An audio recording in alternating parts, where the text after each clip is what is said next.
Everyone, last time अपना कितना हो गया था वेव्स में? ये वाला स्लाइड हो गया था, अपन ने एम्पलीट्यूड्स निकाल लिए थे last time, reflected, transmitted. Yes yes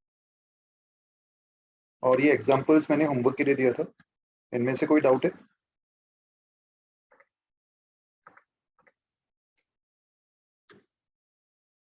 standing waves अपन ने स्टार्ट नहीं किया था ना? No sir. ओके, तो यहाँ से स्टार्ट करना है।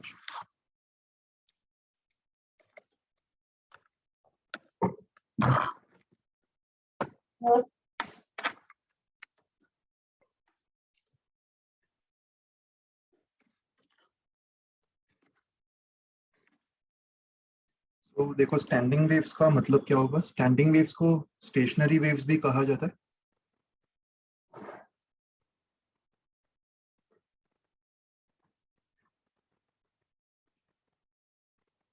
Stationery waves. और ये वेव्स कैसे जनरेट होंगे?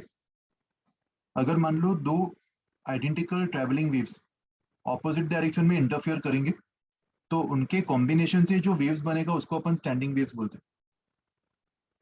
और इस सिचुएशन को मैथमेटिकली भी अपन स्टडी कर सकते हैं। मान लो y1 equals to a sin kx minus omega t. This is the wave moving in the right direction. And y2 equals to a sin kx plus omega t. ये वाली wave left की तरफ जा रही, तो इनके कॉम्बिनेशन से जो वेव बनेगा उसका जो नेट y है उसको अपन y1 प्लस y2 लिख सकते, राइट? सो दोनों को ऐड करने पर क्या मिलेगा? a sin kx minus omega t plus a sin kx plus omega t. तो a को बाहर ले लो, sin kx minus omega t plus sin kx प्लस ओमेगा टी। ट्रिग्नोमेट्री में तुम लोगों ने एक फॉर्मूला देखा होगा, sine A plus B, sorry sine of A plus sine of B, इसको 2 sine A plus B upon 2 into cos of A minus B upon 2 लिख सकते। तो वो फॉर्मूला अगर यहाँ पे अप्लाई करते तो ये 2 times sine k x minus omega t plus k x plus omega t upon 2, तो 2 के एक्स अपॉन 2, तो साइन के एक्स बच जाएगा into cos of A minus B upon 2, तो k x minus omega t minus k x minus omega t, तो minus 2 omega t upon 2, तो cos के अंदर खाली माइनस ओमेगा टी बचेगा, बट कॉस के अंदर माइनस साइन मैटर नहीं करता, तो इसको अपन प्लस ओमेगा टी भी लिख सकते। ये स्टेप समझ में आया सबको? So this will be 2a times sine k x into cos omega t, right? दोनों वेव्स के कॉम्बिनेशन से जो रिजल्टेंट वेव बन के आ रहा है उसका ये इक्वेशन होगा, 2a sign k x into cos omega T. इस इक्वेशन में ये वाला जो टर्म है ये टाइम के साथ ऑसिलेट कर रहा है, ये वाला टर्म कहां से कहां तक वेरी कर सकता है? -1 से +1। सो अकॉर्डिंगली किसी भी x पे मैक्सिमम वैल्यू क्या होगी वो ये वाला टर्म डिसाइड करेगा, राइट? जब cos ओमेगा टी +1 मैक्सिमम होगा, उस करस्पॉन्डिंग x पे y की maximum value 2a sin kx हो जाएगी, तो ये वाले टर्म को अपन एम्पलीट्यूड बोल सकते, उस पर्टिकुलर x का एम्पलीट्यूड। तो यहाँ पे हर एक x पे एम्पलीट्यूड सेम आएगा कि वेरिएबल आएगा? Amplitude at different x will be different. हर एक x पे y जो मैक्सिमम वैल्यू अचीव करेगा वो अलग अलग होगा, राइट? ये ऑब्जर्व कर पा रहे हो सब लोग? 2a sin kx, इसको अपन SHM का एम्पलीट्यूड बोल सकते हैं, 2a sin kx। अभी इस इक्वेशन का एनालिसिस करते हैं अलग अलग टाइम इंस्टेंट। सिचुएशन 1, अगर मैं एक ऐसा टाइम इंस्टेंट लूं जिसमें cos ओमेगा टी मैक्सिमम हो, cos ओमेगा टी की वैल्यू +1, मान लेते ये किसी टाइम इंस्टेंट t1 पे आ रहा, राइट? किसी तो टाइम इंस्टेंट पे ऐसा होगा ना जब cos ओमेगा टी 1 होगा, तो उस समय y की वैल्यू क्या होगी? इक्वेशन क्या होगा? खाली 2a sin kx बन जाएगा y, और इसका अगर अपन ग्राफ प्लॉट करते तो स्ट्रिंग कैसा दिखाई देगा? 2a sin kx, साइन का ग्राफ ऐसा होता है, right? So this is the string. इस तरीके से सारे पॉइंट्स ने अपने अपने वाइज अचीव कर ली होगी। यहाँ पे मैं कुछ पॉइंट्स मार्क कर रहा हूँ, 0.1 2 3 4 5 एंड 6। तो मुझे बताओ क्या 0.1 अपने लाइफ में ये वाले पॉइंट से ऊपर जा पाएगा जिस समय वो अभी है? इस समय तुम्हें 0.1 जिस डिस्प्लेसमेंट में दिखाई दे रहा है y1, ये उसका मैक्सिमम पॉसिबल डिस्प्लेसमेंट होगा, यस और नो? क्योंकि cos ओमेगा टी की अपन मैक्सिमम वैल्यू 1 ले रहे। सिमिलरली 0.2 एंड 0.3 ये सारे अपने पॉजिटिव एक्सट्रीम्स पे पहुंच चुके। 1 2 and 3 are at their respective positive amplitudes. Similarly 4 5 6 के बारे में क्या बोल सकते? They are at their respective negative amplitudes. ये चीज सब लोग ऑब्जर्व कर पा रहे हो? Yes. तो स्ट्रिंग का जो ये वाला पोर्शन है जिसको मैं येलो कलर में मार्क कर रहा हूँ, इस वाले पोर्शन में जितने भी पार्टिकल्स हैं वो इस समय सारे पार्टिकल्स अपने अपने पॉजिटिव एक्सट्रीम्स पे पहुंच गए होंगे। एंड सारे पार्टिकल्स का एम्पलीट्यूड कैसा दिखाई दे रहा है? सबका सेम है कि अलग अलग है? अलग अलग। सारे पार्टिकल्स का एक्सट्रीम अलग अलग है। All the amplitudes are different. Similarly जो ग्रीन वाला स्ट्रिंग है इसमें सारे पार्टिकल्स अपने नेगेटिव एक्सट्रीम में पहुंच चुके होंगे, ठीक है? और सब सारे पार्टिकल्स का वेलोसिटी क्या होगा अपने अपने एक्सट्रीम्स पे? Velocity is 0 for all the particles, right? ये सिचुएशन 1 समझ में आया सबको? अभी Yes. मुझे बताओ कुछ टाइम के बाद पार्टिकल्स 1 2 3 किस तरफ भागेंगे? पार्टिकल्स 1 2 3 ऊपर भागेंगे या नीचे? वो अपने ऊपर वाले एक्सट्रीम पे तो नीचे भागेंगे। एंड सिमिलरली पार्टिकल्स 4 5 6 ये तीनों पार्टिकल्स ऊपर भागेंगे। एंड एक टाइम इंस्टेंट ऐसा आएगा जब सारे पार्टिकल्स अपने मीन पोजीशन को क्रॉस कर रहे होंगे। जब सारे पार्टिकल्स अपने मीन पोजीशन को क्रॉस कर रहे होंगे उस समय y की वैल्यू क्या होनी चाहिए? उस समय y की वैल्यू 0 होनी चाहिए। तो अगर मैं सेकेंड सिचुएशन ऐसा ले लूं जिसमें cos ओमेगा टी 0 हो गया, और सर यस बताओ। और सर जो पार्टिकल येलो और ग्रीन के बीच में है वो तो एसएचएम नहीं करेगा? मतलब ये इंटरफेस बोल रहे हो, ये वाला yes particle? Sir. Yes sir. Yes correct, ये तुमने बहुत ही अच्छा ऑब्जर्वेशन किया। ये मैं बताऊंगा इसके बारे में, ये पार्टिकल की क्या स्पेशलिटी होगी हम डिस्कस करेंगे। तो पहले अलग अलग टाइम इंस्टेंट पे प्लॉट कर लेते कैसा शेप दिखाई देगा, तो उससे तुम एक पैटर्न देख पाओगे पार्टिकल्स किस तरीके से ऑसिलेट कर रहे हैं। टी इक्वल टू 0 पे क्या सिचुएशन होगी? सॉरी, कॉस ओमेगा टी जब 0 होगा किसी तो टाइम इंस्टेंट t2 पे, उस समय y की वैल्यू क्या होगी? y will be 0 for all the particles. तो स्ट्रिंग कैसा बन जाएगा? स्ट्रेट लाइन, हॉरिजॉन्टल बन जाएगा। तो जो येलो वाला पार्ट है वो भी ऐसा बन गया, लेफ्ट वाला पार्ट, और ग्रीन वाला पार्ट भी हॉरिजॉन्टल बन गया। येलो वाले पार्ट में जो 3 पॉइंट्स का अपन एनालिसिस कर रहे थे 1 2 एंड 3, ये तीनों पॉइंट्स इस समय किस तरफ भाग रहे होंगे, ऊपर या नीचे? नीचे।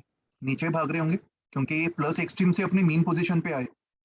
और ग्रीन वाले पार्टिकल्स जो थे 4 5 एंड 6 ये सारे पार्टिकल्स ऊपर भाग रहे होंगे, राइट? एंड सारे पार्टिकल्स इस समय अपनी मीन पोजीशन को क्रॉस कर रहे हैं। तो t at t2 time instant जब cos ओमेगा टी 0 होगा उस समय ये सिचुएशन हो जाएगी। एंड फाइनली एक टाइम इंस्टेंट ऐसा आएगा जब cos ओमेगा टी नेगेटिव हो जाए, उस समय y will be -2a sin kx।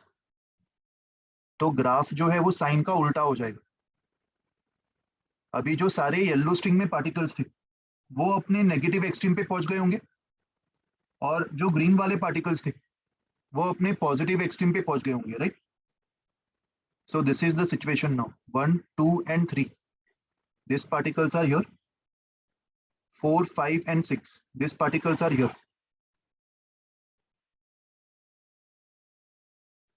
तो देखो इसका मोशन कैसा हो रहा है, मुझे बताओ येलो वाले स्ट्रिंग में जितने भी पॉइंट्स है वो सारे पॉइंट्स अपने अपने एक्सट्रीम्स और अपने अपने मीन पोजीशन पे साथ पे पहुंच रहे कि अलग अलग पहुंच रहे?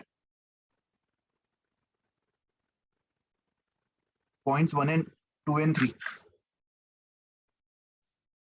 पॉइंट्स 1, 2 and 3 साथ में ही पहुंच रहे, साथ में तो कहने से this points are in the same phase. Similarly points 4, 5, 6 ये पॉइंट्स भी आपस में सेम फेज में होंगे. लेकिन अगर मैं पॉइंट 1 और पॉइंट 4 को कंपेयर करता हूं, या फिर पॉइंट 2 और पॉइंट 5 को कंपेयर करता हूं, इन पॉइंट्स में कैसा कंपैरिजन होगा? जब येलो वाले पार्टिकल्स अपने पॉजिटिव एक्सट्रीम पे पहुंच रहे, ग्रीन वाले पार्टिकल्स अपने नेगेटिव एक्सट्रीम पे पहुंच रहे, तो पाई ये फेज सिचुएशन कितना फेज डिफरेंस इंप्लाई करता है? पाई का फेज डिफरेंस. याद है एसएचएम में पढ़ा था अपन. That means yes sir.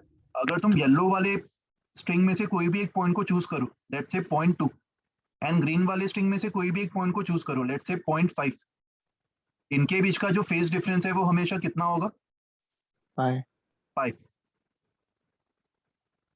एक तरीके से अपन मान सकते हैं कि येलो वाला एक लूप बन रहा है, येलो वाले पार्टिकल्स इस तरीके से ऑसिलेट कर रहे हैं, ये लूप में ऊपर नीचे, एंड ग्रीन वाले पार्टिकल्स इस तरीके से ऑसिलेट कर रहे हैं. तो अगर तुम पॉइंट्स को एक ही लूप में से चूज करते हो तो फेज डिफरेंस 0 होगा, और अगर तुम दो पॉइंट्स को एडजेसेंट लूप्स में से चूज करते हो तो फेज डिफरेंस पाई होगा. और यहाँ पे तुम्हें कैसा फील आ रहा है? क्या यहाँ पे वेव ट्रैवल कर रही है कि जगह पे ऑसिलेट कर रही है? येलो वाले जो पार्टिकल्स है वो जगह पे ऊपर नीचे जा रहे हैं, और ग्रीन वाले भी जगह पे ऊपर नीचे जा रहे हैं, राइट? तो इसलिए इसको अपन स्टैंडिंग वेव या फिर स्टेशनरी वेव नाम देते हैं. ट्रैवलिंग वेव से ये अलग होगा. ट्रैवलिंग वेव में तो सारे पार्टिकल्स का एम्पलीट्यूड सेम होता था कि अलग होता था? ट्रैवलिंग वेव में सारे पार्टिकल्स का एम्पलीट्यूड सेम होता था. पार्टिकल 1 ने जो पोजीशन ऑक्यूपाई किया एग्जैक्टली पार्टिकल 2 भी करता, सेम मोशन कॉपी होता. तो ट्रैवलिंग वेव की प्रॉपर्टीज अलग थी. स्टैंडिंग वेव्स में सारे पार्टिकल्स का एम्पलीट्यूड अलग होगा. ये डिफरेंस आप नोटिस कर पा रहे हो? और sir standing wave transverse wave होते हैं. मतलब ट्रांसवर्स वेव्स का ही स्पेशल टाइप है. इसके पहले भी अपन जो ट्रैवलिंग वेव्स पढ़ रहे थे वो भी ट्रांसवर्स वेव्स ही था. स्टैंडिंग वेव्स कैसे बना? जब दो ट्रांसवर्स वेव्स, कौन से दो ट्रांसवर्स वेव्स? ये दोनों ट्रांसवर्स वेव्स जिनका एम्पलीट्यूड सेम है, जिनका ओमेगा और के भी सेम है, जब ये ऑपोजिट डायरेक्शन में ट्रैवल कर रहे थे, तो इनको जब हमने इंटरफेयर करवाया, इनके कॉम्बिनेशन से ये स्टैंडिंग वेव जनरेट हो गई, है ना? जी सर. ठीक है, तो ये नोट कर लो ये सारी चीजें.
लिख के हो जाए तो बता देना मुझे।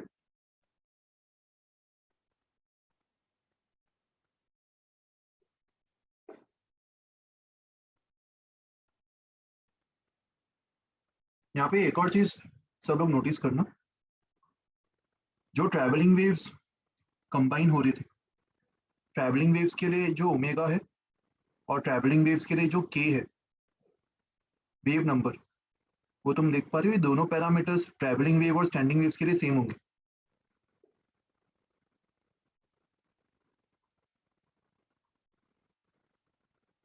Same for travelling waves and standing waves.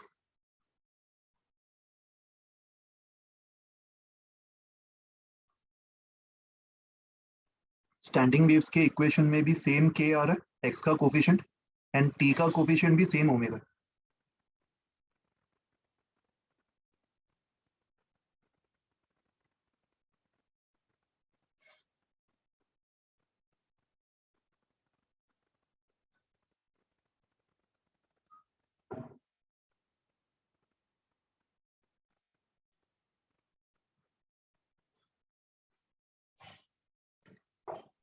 Done sir. Okay, so देखो यहाँ पे सिद्धार्थ जो पूछ रहा था, अगर तुम ये पॉइंट्स को ऑब्जर्व करते हो, let me mark this points A, B and C, तीनों ही सिचुएशन में इन पॉइंट्स की क्या स्पेशलिटी है, ए बी एंड सी? क्या ये पॉइंट्स अपनी जगह से हिले कभी भी? No sir. So this points are always stationary, इनका एम्पलीट्यूड जीरो होगा, मतलब ये पॉइंट्स कभी भी अपनी जगह से नहीं हिलेंगे। तो ऐसे पॉइंट्स को अपन नाम देते हैं नोड्स। यहाँ पे तुम डायग्राम में पॉइंट्स ए बी सी को मार्क कर दो और उसको नोड्स नाम दे दो। एंड सिमिलरली अगर तुम पॉइंट 2 और 5 को देखते हो, पॉइंट्स 2 एंड 5 की स्पेशलिटी क्या है? बाकी के कंपैरिजन में उनका एम्पलीट्यूड कैसा दिखाई दे रहा है तुम? मैक्सिमम, ज्यादा। सबसे ज्यादा। तो ए बी सी तो अपनी जगह से हिल भी नहीं रहे, एंड 2 एंड 5 सबसे ज्यादा मूव कर रहे, तो इनका जो बिहेवियर है वो एबीसी का ऑपोजिट होगा। तो इसको अपन नाम देते हैं एंटी नोड्स। एंटी नोड्स मतलब those points having maximum amplitudes, and nodes means those points which are always at rest, always stationary. Okay, तो तुमने जो नोड्स लिखा है उसके आगे ये भी लिख दो, नोड्स और anti nodes. ABC are nodes, points 2 and 5 with maximum amplitudes are called as anti nodes.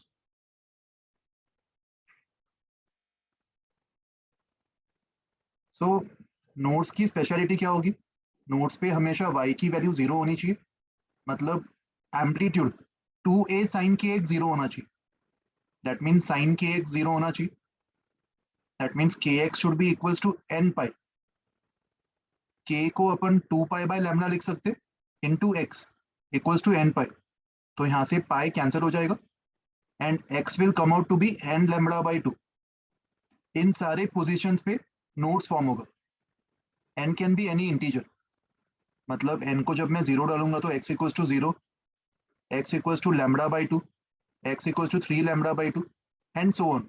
इन सारे पॉइंट्स पे नोड्स बन रहा होगा और किसी भी एडजेसेंट नोड्स के बीच का जो डिस्टेंस होगा वो लैम्डा बाई 2 होगा,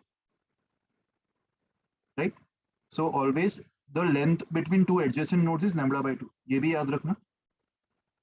सिमिलरली एंटी नोड्स पे डिस्प्लेसमेंट सबसे ज्यादा होना चाहिए, मतलब साइन के एक्स का जो मैग्नीट्यूड है वो मैक्सिमम होना चाहिए। That means sign k x can be plus minus 1। इसका मतलब के एक्स पाई बाई 2 का और मल्टीपल होना चाहिए, 2n plus 1 times pi by 2। के को 2 पाई बाई लैम्डा लिख दो into x equals to 2n plus 1 pi by 2। तो इसको सॉल्व करने पर x आ जाएगा 2n plus 1 times lambda by 4, right? Where n can be any integer. That means x की कौन सी वैल्यूज पे एंटी नोड्स फॉर्म होगा? Lambda by 4, 3 lambda by 4, 5 lambda by 4 and so on, odd multiples of lambda by 4। और यहाँ पे anti nodes के बीच का भी डिस्टेंस कितना दिखाई दे रहा है? Lambda by 2। सो हमेशा दो एडजेसेंट नोड्स के बीच का भी डिस्टेंस लैम्डा बाई 2 होगा और दो एंटी नोड्स के बीच का भी डिस्टेंस लैम्डा बाई 2 होगा। और एक और चीज तुम लोग ऑब्जर्व कर सकते हो, हर दो नोड के बीच में एक एंटी नोड होगा, राइट, और हर दो एंटी नोड के बीच में एक नोड होगा। ये भी सब ऑब्जर्व कर पा रहे हो? Yes, sir. And what can you say about distance between adjacent node and anti node? ये कितना होगा? λ/4। λ/4, करेक्ट। ये चीज भी नोट कर लो।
हो गया लिख के?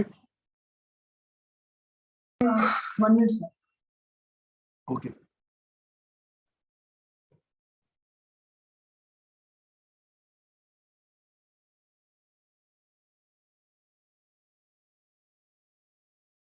Done, sir. Characteristics of standing waves, इसके ये सारे स्टेटमेंट्स पढ़ लेते। Amplitude of different particles is different. Amplitude will very from 0 to 2a, है ना। एंटी नोड पे जो एम्पलीट्यूड है वो 2a होगा। a मतलब जो इंडिविजुअल ट्रेवलिंग वेव थी उसका एम्पलीट्यूड।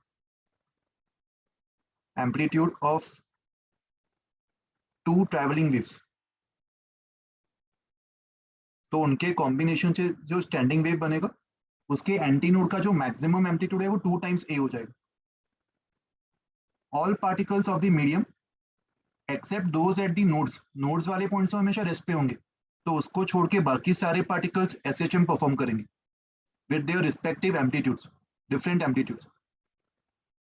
मैक्सिमम वेलोसिटी क्या होता था किसी भी एसएचएम के लिए? याद है सबको? वी मैक्स का फॉर्मूला ये omega times A, correct. And omega सबके लिए सेम था और एम्पलीट्यूड सबके लिए डिफरेंट है, तो सारे पार्टिकल्स अपने मीन पोजीशन पे अलग अलग मैक्सिमम स्पीड से क्रॉस करेंगे। सबसे ज्यादा मैक्सिमम स्पीड किसका होगा? कौन से पॉइंट्स का? Anti 0.2 and 5. Yes, for anti nodes V max is most, क्योंकि उसका एम्पलीट्यूड सबसे ज्यादा। So all particles attain their maximum velocity simultaneously when they pass through their mean position, and maximum velocity will be the most for antinodes, right? ये तीनों points note कर लो, फिर आगे देखते हैं। और सर एम्पलीट्यूड 2a कैसे होगा एंटी नोड? यहाँ पे देखा था ना अपने डेरिवेशन में, देख ये जो इक्वेशन हमें मिला था 2a sin kx आ रहा है ना एम्पलीट्यूड, तो Yes, एंटी sir. नोड्स में जो मैक्सिमम वैल्यू होगी वो 2a होगी. ओके ये तो ए दिख रहा है ना? क्या बोल रहे हो सिद्धार्थ? नो सर, समझा. समझ गया ना? ठीक है.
Done, sir. Done. Okay. Point number 4 ये भी अपन ऑलरेडी पढ़ चुके. यहाँ पे अगर तुम देखोगे पार्टिकल्स 1 एंड 2 ये सेम लूप के पार्टिकल्स है तो इनका फेज डिफरेंस 0 होगा. 3 एंड 4 का भी फेज डिफरेंस 0 होगा. 2 एंड 3 ये एडजेसेंट लूप के पार्टिकल्स है सो इनके बीच में फेज डिफरेंस पाई. वैसे ही 2 और 4 के बीच में भी phase difference pi.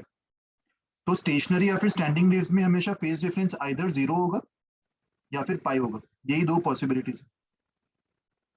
Point number 4 समझ में आ गया. Point Yes, sir. Number 5 the energy is wholly potential when the particles are at their maximum displacements. जब पार्टिकल अपने मैक्सिमम डिस्प्लेसमेंट पे होंगे सारे पार्टिकल्स अपने एक्सट्रीम्स पे पहुंच गए तो सारे पार्टिकल्स का स्पीड 0 होगा फॉर ऑल पार्टिकल्स. और इस समय स्ट्रिंग के अंदर जो डिफॉर्मेशन है वो भी सबसे ज्यादा होगा. राइट. हमें पता है कि स्ट्रिंग्स के अंदर जो पोटेंशियल एनर्जी है that is because of deformation. So potential energy is maximum ये वाली सिचुएशन में. Extreme situation particles are at the extreme. और जब पार्टिकल्स अपने मीन पोजीशन को क्रॉस कर रहे होंगे Kinetic. तो वहां पे काइनेटिक एनर्जी मैक्सिमम होगा. ग्रीन वाले पार्टिकल्स नीचे जा रहे होंगे अपने अपने मैक्सिमम स्पीड से और ब्लू वाले पार्टिकल्स ऊपर जा रहे होंगे. तो यहाँ पे वेलोसिटी इज मैक्सिमम. और इस समय मुझे बताओ मीन पोजीशन पे स्ट्रिंग का डिफॉर्मेशन कैसा दिखाई दे रहा है. There is no deformation. String straight हो गई. राइट. तो नो डिफॉर्मेशन मतलब पोटेंशियल एनर्जी कितना हो जाएगा. 0. पोटेंशियल एनर्जी 0 एंड पूरा का पूरा एनर्जी काइनेटिक एनर्जी के फॉर्म में रहेगा. Kinetic energy will be maximum. तो तुम्हें दिख रहा है पॉइंट नंबर 5 स्टेशनरी वेव की ये वाली जो प्रॉपर्टी है ये भी ट्रैवलिंग वेव से अलग है. ट्रैवलिंग वेव में क्या होता था पोटेंशियल एनर्जी और काइनेटिक एनर्जी सेम ही होता था हमेशा.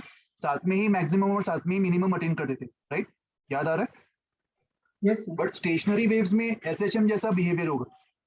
जब पोटेंशियल एनर्जी मैक्सिमम तब काइनेटिक 0 और जब काइनेटिक मैक्सिमम तब पोटेंशियल 0. तो फिफ्थ पॉइंट के अगेंस्ट ये वाला डायग्राम ड्रॉ कर लेना उसके अंडरस्टैंडिंग के लिए. एंड पॉइंट 6 ये भी हमें पता है distance between adjacent anti nodes is lambda by 2. Node और एंटी नोड के बीच का डिस्टेंस लैम्बडा बाय 4.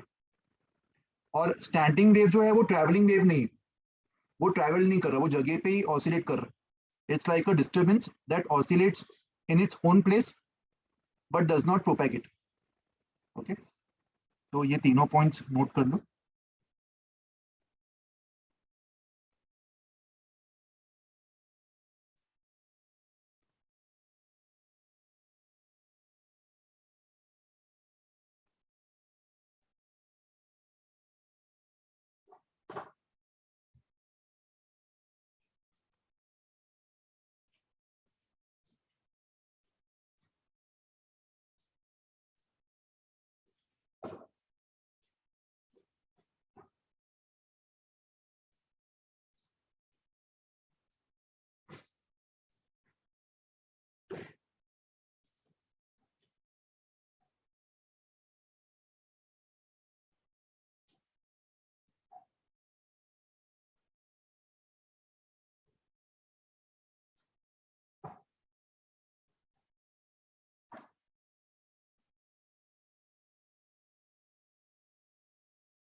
हो गया लिख के?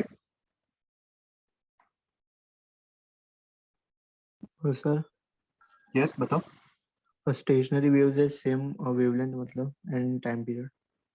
अपने देखा था ना के और ओमेगा सेम होता है, यस सर हाँ। K and omega are same for stationary and travelling waves. Component waves मतलब जो ट्रैवलिंग वेव से वो बना था, है ना? तो जो ट्रैवलिंग वेव्स का वेवलेंथ और टाइम पीरियड था वही सेम स्टेशनरी वेव्स का भी होगा। Yes sir.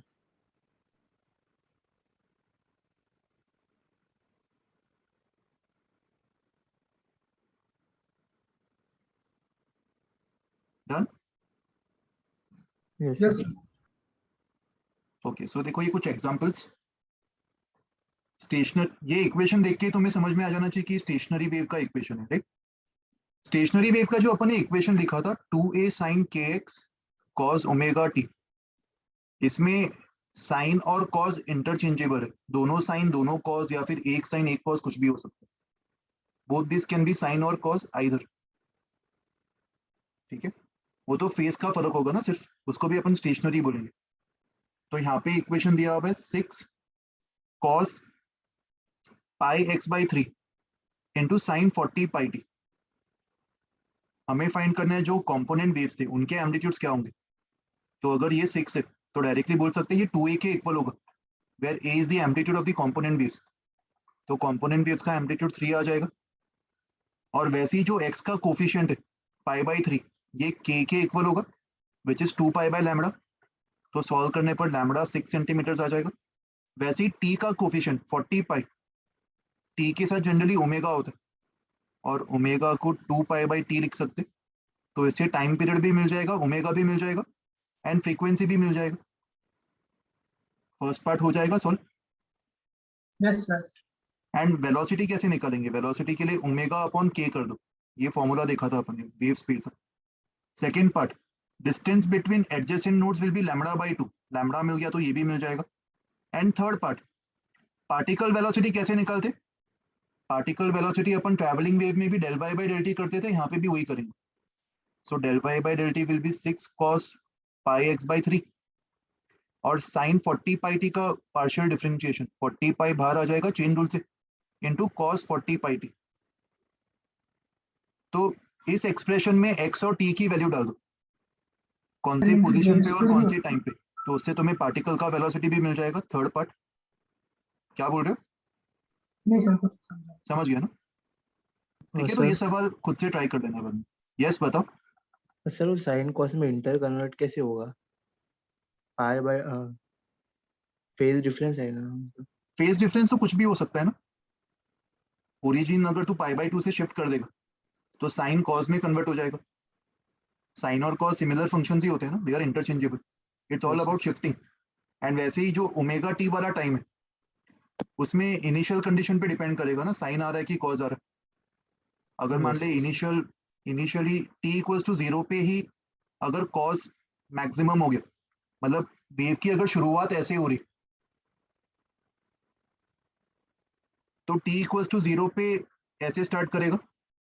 लेकिन अगर मान ले वेव ऐसे शुरू करता अपने मीन पोजीशन से, तो कॉस ओमेगा टी के बजाय साइन ओमेगा टी आ जाता, क्योंकि टी इक्वल टू 0 पे सब कुछ 0 yes, sir. है ना। तो कॉस ओमेगा टी डिसाइड करेगा कि इनिशियली वो कैसे शुरुआत कर रहा है, एंड साइन के एक्स जो है वो डिसाइड करेगा कि उसके कौन से पोजीशन पे क्या एम्पलीट्यूड होगा।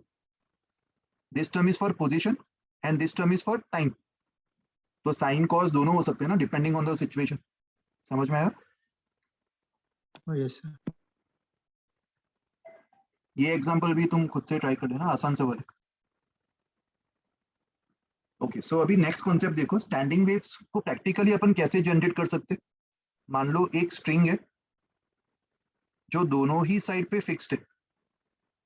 तो यहाँ पे अगर कोई ट्रैवलिंग वेव जाएगी, आफ्टर रिफ्लेक्शन ये ट्रैवलिंग वेव इस तरीके से हो जाएगी, this is reflected and this is incident.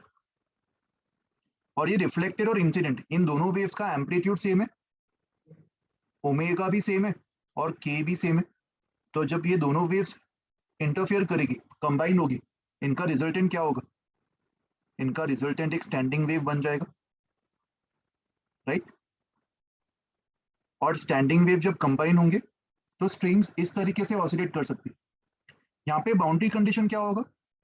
जो पॉइंट्स दीवार के साथ फिक्स्ड है, points A and B, standing waves में वो पॉइंट्स की स्पेशलिटी क्या होनी चाहिए, कैसे पॉइंट्स होने चाहिए वो? अगर वो पॉइंट्स मूव नहीं कर सकते तो क्या होते हैं? Yes. Nodes. Means the boundary condition is that A and B should be nodes. इसको अपन बाउंड्री कंडीशन बोलते हैं। ए और बी के ऊपर ये रेस्ट्रिक्शन होगा कि वो हमेशा नोड्स होने चाहिए। तो ए और बी को नोड्स रखते हुए स्टैंडिंग वेव्स जिस भी तरीके से जनरेट हो रहे होंगे वो सारी पॉसिबिलिटी अपन देख सकते हैं। The first possibility is this, अगर स्टैंडिंग वेव खाली एक ही लूप में ऑसिलेट कर रहा है तो यहाँ पे भी एक्सट्रीम पॉइंट्स नोड्स बनता हुआ दिख रहा है तुम्हें। इसमें नंबर ऑफ लूप्स 1 है, और अगर स्ट्रिंग का लेंथ अपन L मान रहे, एक सिंगल लूप का लेंथ क्या होना चाहिए इन टर्म्स ऑफ वेवलेंथ? λ/2। तो यहाँ पे L will be equals to λ/2। That means in the first case, इसको मैं फर्स्ट नाम दे देता हूँ। फर्स्ट केस में लैम्बडा कितना हो जाएगा? 2 टाइम्स L। और अगर मैं वेव स्पीड v मान लू, देखो वैसे स्टैंडिंग वेव्स के रेफरेंस में वेव स्पीड का कोई सिग्निफिकेंस नहीं है। क्या स्टैंडिंग वेव्स वेव स्पीड से आगे ट्रैवल कर रही? ये जो वेव स्पीड में v मान रहा हूँ ये किसका मान रहा हूँ, स्टैंडिंग वेव्स का या ट्रैवलिंग वेव्स का? ट्रैवलिंग में। Traveling. Correct, this was for travelling waves. तो फ्रीक्वेंसी कितना हो जाएगा? लैम्बडा और v के टर्म्स में फ्रीक्वेंसी को अपन v/λ लिख सकते। तो फर्स्ट केस में फ्रीक्वेंसी v/2L आ रहा है, यस और नो? एंड इसको अपन नाम देते फंडामेंटल फ्रीक्वेंसी। ये वाला जो फ्रीक्वेंसी होगा जो एक लूप के करस्पॉन्डिंग आ रहा है, इसको अपन फंडामेंटल फ्रीक्वेंसी या फिर फर्स्ट हार्मोनिक नाम दे सकते हैं। वैसे ही जो सेकंड केस है, सेकंड पॉसिबिलिटी क्या होगी, एक के बजाय कितने लूप्स हो, दो लूप्स। स्टैंडिंग वेव्स इस तरीके से दो लूप्स में भी ऑसिलेट कर सकते हैं। ये चीज भी एंश्योर कर रहा है कि एंड पॉइंट्स नोड्स बन रहे, राइट। तो यहाँ पे एल किसके इक्वल होगा, स्ट्रिंग का जो टोटल लेंथ है वो 2 टाइम्स लैम्बडा बाई 2 हो जाएगा सेकंड केस में। सॉरी,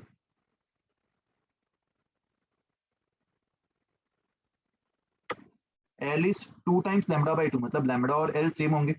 तो यहाँ पे सॉल्व करने पर फ्रीक्वेंसी तुम देख पा रहे हो 2 टाइम्स वी बाई 2 एल आ जाएगा, मतलब एक तरीके से वी बाई एल ही आ जाएगा। और ये वाली फ्रीक्वेंसी फंडामेंटल के कंपैरिजन में कितना टाइम्स है, this frequency is how many times the fundamental, 2 times. 2 times. तो इसको अपन F2 बोल सकते। और क्योंकि ये फंडामेंटल का 2 टाइम्स है, इसको अपन नाम देते सेकेंड हार्मोनिक। सेकेंड हार्मोनिक मतलब 2 टाइम्स दी फंडामेंटल। बट मुझे बताओ ये फंडामेंटल के ऊपर कौन सी नंबर की पॉसिबिलिटी है, over fundamental. Over fundamental this is the first possibility, right. तो इसलिए इसको अपन फर्स्ट ओवरटोन नाम देते। Overtone means like possibility. Over fundamental जो भी नंबर का पॉसिबिलिटी होगा उसको अपन ओवरटोन नाम देते। तो ये वाली जो फ्रीक्वेंसी F2 है, इसको आइदर अपन सेकेंड हार्मोनिक बोल सकते या फिर फर्स्ट ओवरटोन। सिमिलरली 3 लूप्स में जो फ्रीक्वेंसी होगी F3 वो कितना टाइम्स आ जाएगा, 3 times. 3v/12। तो इसको कौन सा हार्मोनिक बोलेंगे, थर्ड हार्मोनिक और second overtone, second possibility over fundamental. So in general Fn क्या होगा,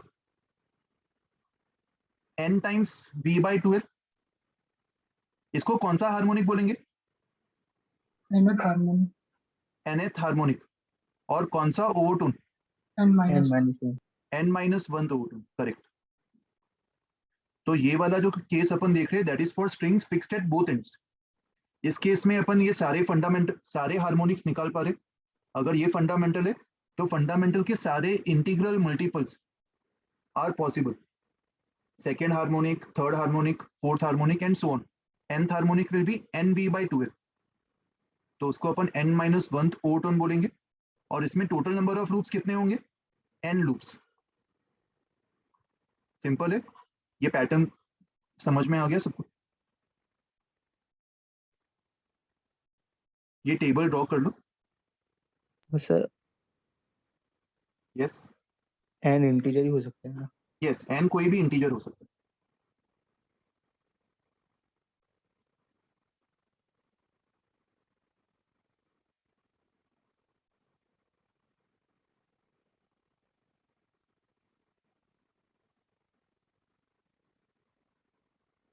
इसको अपन इन जनरल n/12, v का फॉर्मूला याद है किसी को भी स्ट्रिंग्स के लिए, under root T/b. t/b। Generalise करते हुए इसको इस तरीके से भी एक्सप्रेस कर सकते हैं। nth हार्मोनिक का फ्रीक्वेंसी ये होगा n/12 under root t/b, where l is the length of the string.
Done, sir. Done. Oh, wait, sir.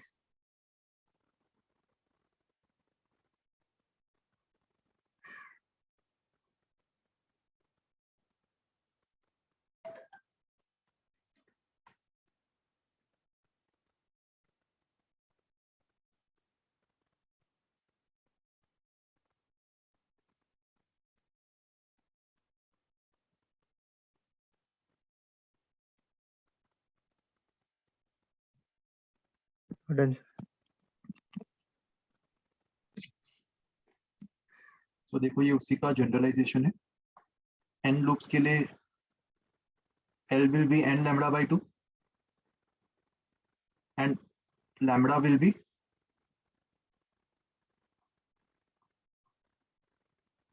2L by n and frequency V by lambda होता है तो NV by 2L ये frequency हो जाएगा. ये वापस लिखने की जरूरत नहीं, तुम ऑलरेडी लिख चुके हो इसको. V को under root T by mu डाल देंगे. Least possible frequencies for n equals to 1 जिसको अपन फंडामेंटल फ्रीक्वेंसी बोलते. और इन सब के जो इंटीग्रल मल्टीपल्स होंगे उसको अपन हार्मोनिक बोलेंगे. Second harmonic, third harmonic and so on. First harmonic is fundamental for n equals to 1. So n times f nought will be the nth harmonic. और अगर mth ओवरटोन की बात हो रही, ओवरटोन हमेशा एक कम होगा ना, तो अगर mth ओवरटोन है मतलब m प्लस 1 हार्मोनिक हो जाएगा. Frequency will be n plus 1 times f not. Right. तो तुम्हें कुछ एक्स्ट्रा लग रहा है इनमें से कोई भी तो नोट डाउन कर लो. सेम चीज वापस कॉपी करने की जरूरत नहीं. ये आखिरी के कुछ पार्ट्स तुम लिख सकते हो.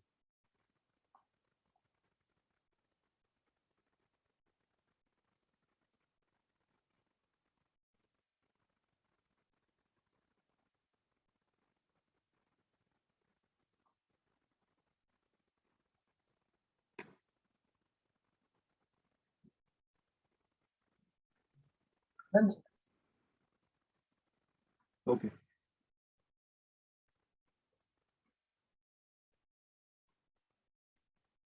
अभी नेक्स्ट कॉन्सेप्ट देखो. String fixed at one and and free from other and. यहाँ पे जो ये वाला एंड है ये फ्री है और ये फिक्स्ड है. तो यहाँ पे बाउंड्री कंडीशन क्या होगी, जो एंड फ्री होगा वहां पे एंटी नोड फॉर्म होना चाहिए और जो एंड फिक्स्ड होगा वहां पे नोड फॉर्म होना चाहिए. तो सबसे पहली पॉसिबिलिटी क्या होगी. अच्छा यहाँ पे नंबर ऑफ लूप्स वाला कॉलम कैंसिल कर देना, इसको लिखने की जरूरत नहीं. सबसे पहली पॉसिबिलिटी ऐसे आधा लूप फॉर्म हो रहा होगा, यहाँ पे नोड और यहाँ पे anti node. So this is like half loop. और हाफ लूप का जो लेंथ है वो लैम्बडा बाय 4 होगा. सिमिलरली सेकेंड पॉसिबिलिटी क्या होगी, सेकेंड पॉसिबिलिटी ये होगी, एक लूप बन गया और फिर बाद में half loop.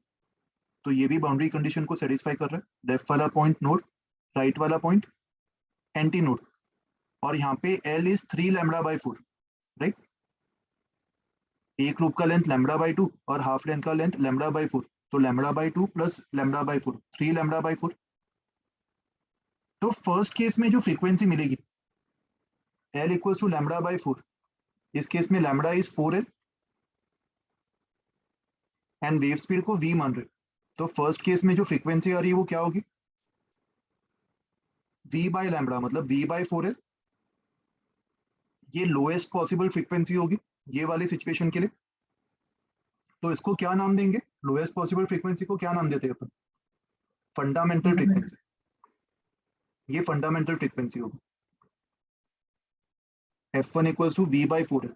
Second possibility is L equals to 3 lambda by 4. That means lambda is 4L by 3. तो इस केस में जो फ्रीक्वेंसी होगा v by lambda करने पर 3v by 4L आ रहा है. राइट. बट ये फंडामेंटल का कौन सा मल्टीपल है, ये फंडामेंटल का 3 टाइम्स है. राइट. तो इसको कौन सा हार्मोनिक बोलेंगे, सेकेंड या third. This is 3 times the fundamental. Third arm. So this is third harmonic. That means second harmonic missing है. इस केस में second harmonic possible नहीं होगा, इसको अपन third harmonic बोलेंगे.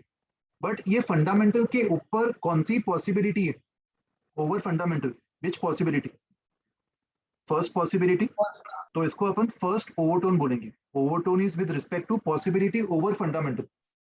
तो ये फर्स्ट ओवरटोन हो गया और थर्ड हार्मोनिक हो गया. ये बात समझ में आई.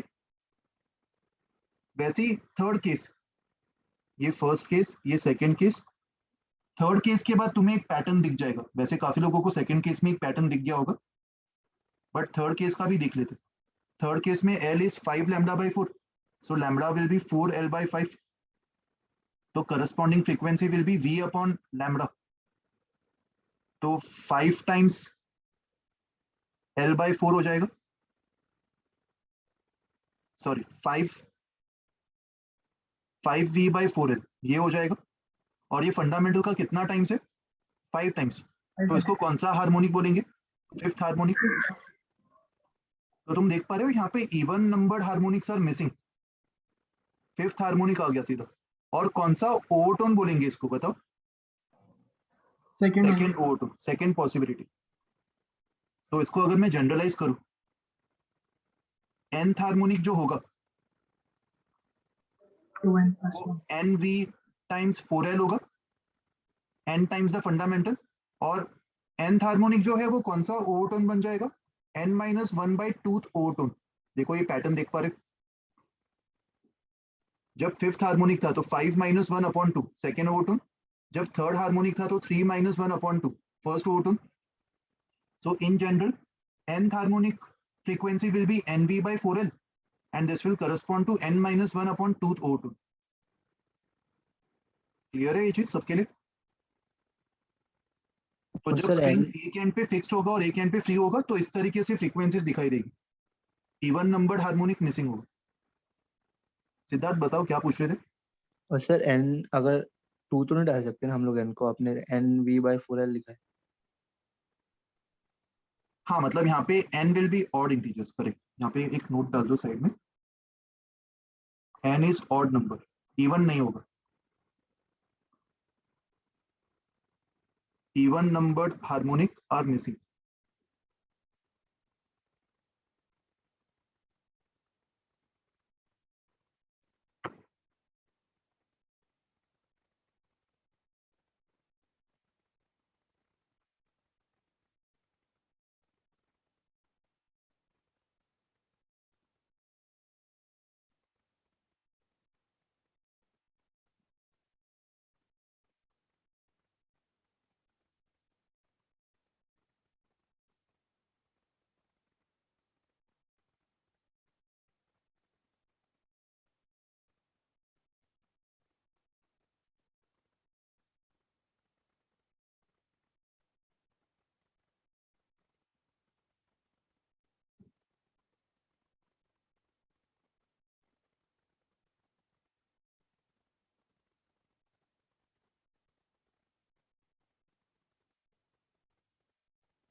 Done sir. हो गया लिखे? ओके, सो देखो in general L will be 2n minus 1 times lambda 4 where n can be 1 2 3. First case में L lambda by 4 आया, फिर 3 lambda by 4 and so on. And possible frequencies odd multiples of V by 4L. Possible frequencies अपन ने यही देखा था ना, V by 4L का ऑड मल्टीपल्स. तो इसको लिखने का एक तरीका होगा 2n minus 1 times V by 4L. ये पॉसिबल फ्रीक्वेंसीज होगी where n can be any integer in this case, क्योंकि n कोई भी इंटीजर होने दो, 2n minus 1 तो ऑड ही होगा, और v को again under root of t by mu लिख सकते. तो लोएस्ट पॉसिबल फ्रीक्वेंसी ये होगी जिसको अपन फंडामेंटल बोल सकते, और उसके ऊपर जो पॉसिबल हार्मोनिक्स है those are odd number. n equals to 1 first harmonic को अपन फंडामेंटल बोलेंगे. n इक्वल्स टू 2 उसके करस्पॉन्डिंग थर्ड हार्मोनिक आ जाएगा, fifth harmonic and so on, और उसको फर्स्ट ओवरटोन सेकंड ओवरटोन बोल सकते. या फिर इन जनरल मैंने जो यहाँ पे लिखा था nth harmonic is equals to n minus 1 by 2th overtone. इसी को अगर मैं रिवर्स करूं, mth ओवरटोन को मैं 2m plus 1th हार्मोनिक बोल सकता. एक ही बात है ना. mth ओवरटोन के करस्पॉन्डिंग जो फ्रीक्वेंसी होगी वो 2m plus 1th हार्मोनिक होगी, and 2m plus 1th harmonic means 2m plus 1 times the fundamental. Okay, ये सब पैटर्न क्लियर है सबके लिए? Any confusion? नोट कर लो इसको भी. इसमें भी जो चीजें तुम्हें लग रही है इंपॉर्टेंट है उसको नोट कर लो.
डन.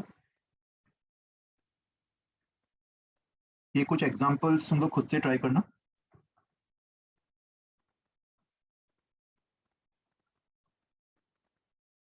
नेक्स्ट क्लास में इसको डिस्कस करेंगे.